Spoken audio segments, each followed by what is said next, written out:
Hola, voy a comentar algo que estuvimos charlando en nuestro grupo SBS Humedales. La conversación arrancó con el equilibrio de los ecosistemas, los mini ecosistemas que se forman en un jardín en donde hay poblaciones de insectos, predadores y presas, y en relación al crecimiento de las poblaciones se mencionó a Malthus, con su famoso gráfico en donde habla del crecimiento de las poblaciones.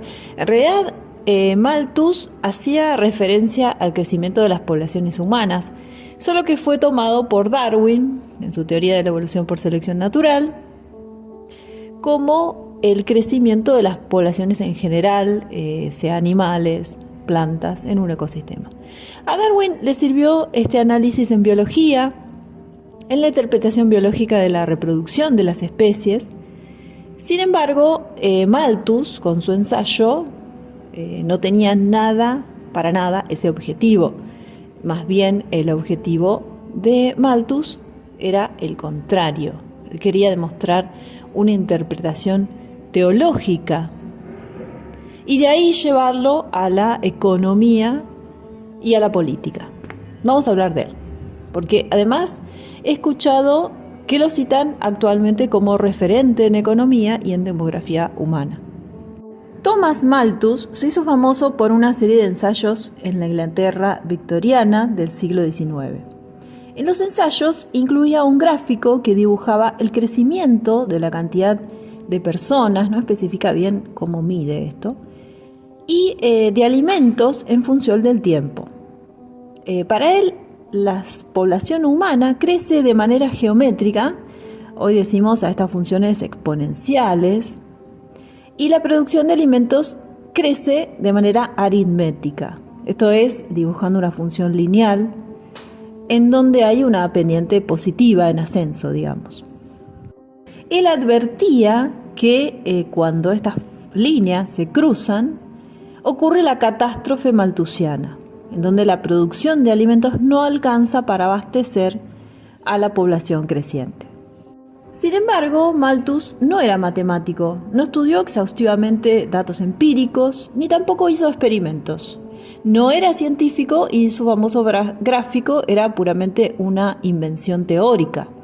Thomas Robert Malthus, nacido en 1766, era un clérigo protestante, uno de los primeros economistas políticos clásicos, y formaba parte de la tradición del naturalismo clerical.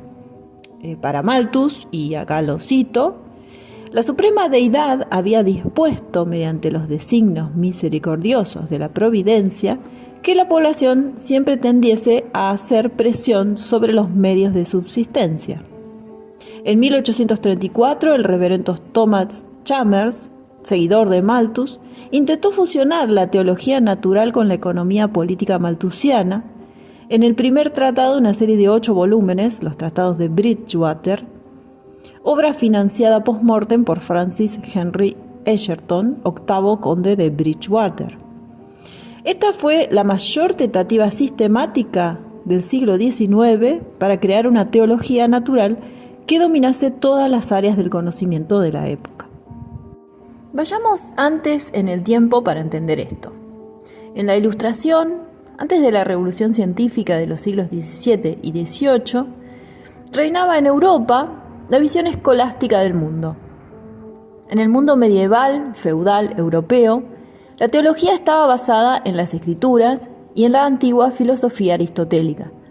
Durante la Ilustración se buscó, desde la religión, cambiar esas ideas para que encajaran en el pensamiento de la época, así que se buscó reconectar los conocimientos o las creencias acerca de la naturaleza, la ciencia, la religión, el Estado y la economía en una única teología, a la vez que se buscaba explicar y apoyar el reciente sistema que se estaba estableciendo, de la propiedad y el poder.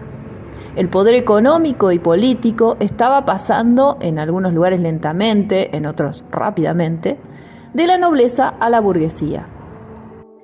Ahora, desde las creencias se buscaba justificar el recién nacido sistema latifundista e industrial que se imponía en la sociedad en el capitalismo agrario temprano. En esos intentos destaca el reverendo John Ray, que vivió en el siglo XVII.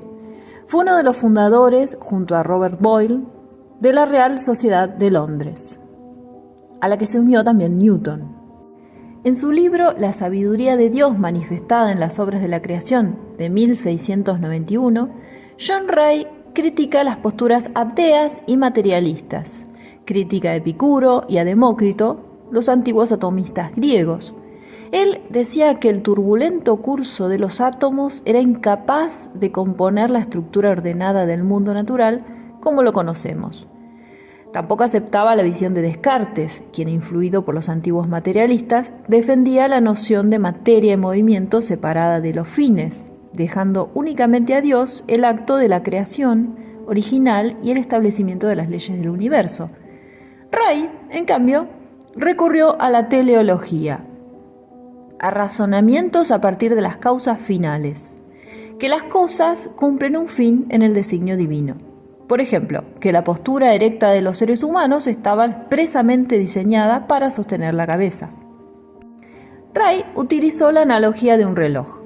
De la misma manera que un reloj ofrece la prueba de la existencia de un diseñador del reloj, así la naturaleza daba la prueba de la existencia de un diseñador supremo. La naturaleza, según Ray, era inmutable y basada en el plan de Dios. Un siglo después, otro teólogo natural, William Paley, siguió este mismo razonamiento para interpretar la naturaleza bajo el punto de vista religioso. Así, insistió en las maravillas del ojo humano y en la perfección geométrica de las colmenas como obra del Creador.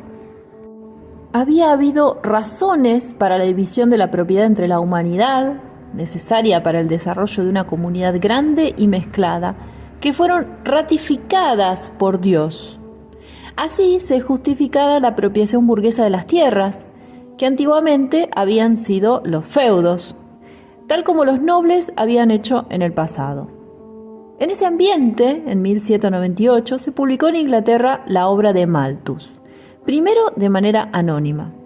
En la primera obra, Malthus discutía con otros pensadores que defendían que el progreso humano sin fin era posible. Malthus defendía la sombría opinión de que las leyes divinas que guían a la sociedad humana impiden un progreso óptimo, dirigido hacia una sociedad igualitaria, ya que el crecimiento de la población humana es en progresión geométrica, o sea, 1, 2, 4, 8, 16, etc., mientras que los alimentos crecen en progresión aritmética, 1, 2, 3, 4, 5, etc. Esto considerando, por ejemplo, en el crecimiento de la población humana, tomó como referencia Norteamérica. Sin embargo, Norteamérica estaba recibiendo enormes oleadas de inmigración, así que el crecimiento no era tan rápido en ese momento. Para la progresión aritmética de los medios de producción de alimentos, no se basó en nada. No toma ninguna referencia material ni dato empírico. Tampoco consideró la posibilidad de nuevos avances técnicos en la producción de alimentos. Así, decía Malthus, que el equilibrio natural entre la población y los medios de subsistencia llevan a la miseria y al vicio, y por lo tanto constituyen una barrera insuperable para la mejora indefinida de la sociedad y para todos los felices programas que promulgaban los optimistas de la Ilustración. Impresionado por el tratado de Malthus, Paley advertía en su teología natural que la humanidad de todos los países siempre se reproducirá hasta un punto peligroso, lo que formaba parte del plan impuesto por la divinidad. Por lo tanto, Paley afirmaba, de manera natural, la población le va pisando los talones a las mejoras. El padre de Thomas Malthus, David Malthus, era amigo de David Hume, así como amigo y seguidor de Jean Rousseau. Fue a raíz de una discusión informal con su padre en torno a las obras de Godwin y Condorcet que concebían un futuro de progreso para la humanidad, que Malthus se decidió a desarrollar por primera vez la idea principal de su ensayo sobre la población. Cito una frase que aparece en este ensayo. Al cabeza de familia empobrecido que has decidido casarse sin tener los medios necesarios para sostener una familia, insistía Malthus, Se le debe hacer saber que las leyes de la naturaleza, que son las leyes de Dios, le han condenado a él y a su familia a pasar hambre por desobedecer sus repetidas advertencias, que él no tiene ningún derecho a reclamar de la sociedad ni siquiera la más mínima ración de alimentos por encima de lo que su trabajo le permita justamente adquirir. Esto me parece de una crueldad e insensibilidad abismal. Bueno, para William Godwin, la población iba a regularse dentro de la sociedad humana de acuerdo a las circunstancias sanitarias y salariales de manera racional. Esto era lo que discutía Malthus.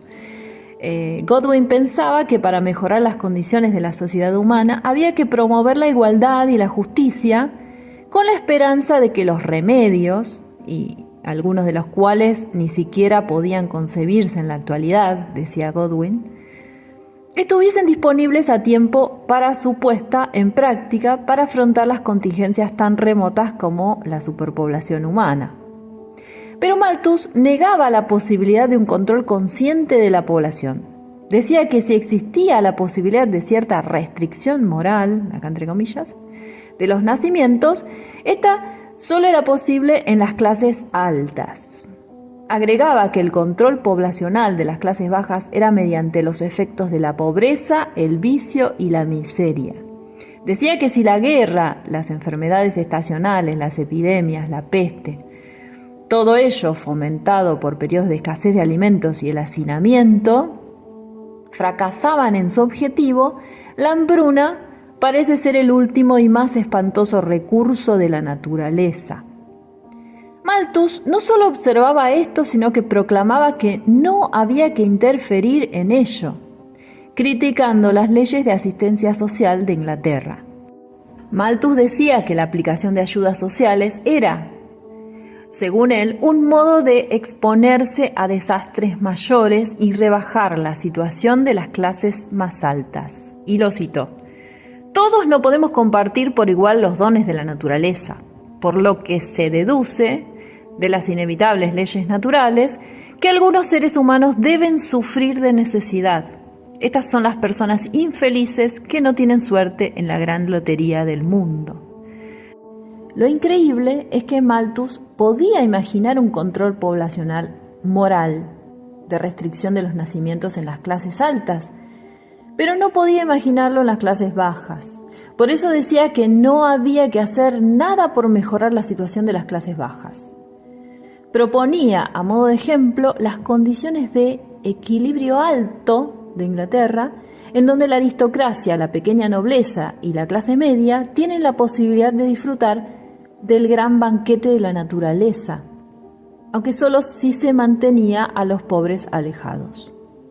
El mayor temor de Malthus, que contribuyó a infundir en la oligarquía inglesa, era que un crecimiento excesivo de la población, combinado con ideas de igualdad, provocase que la clase media de la sociedad llegara a mezclarse con los pobres.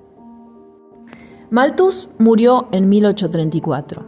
El año de la aprobación de la nueva Ley de Asistencia Social de Inglaterra, que recortaba la ayuda a los pobres y fue considerada como el triunfo del malthusianismo.